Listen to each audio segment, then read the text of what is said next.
আমার খুবই একজন প্রিয় শাহেখ আনিসুর রহমান আশরাফির বয়ান শোনার জন্য। কার অর্থ সম্পদ বাড়ি গাড়ি।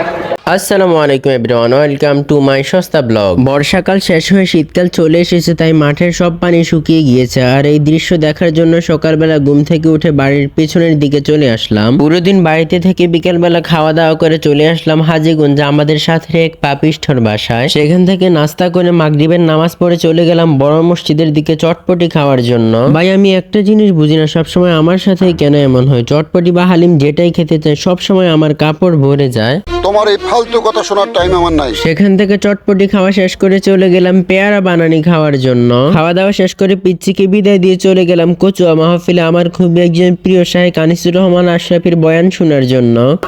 কার অর্থ সম্পদ বাড়ি গাড়ি। মনে করেন এই হুজুর দুনিয়াবি এই।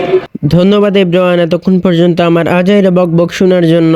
আজকের জন্য আল্লাহ হাফেজ।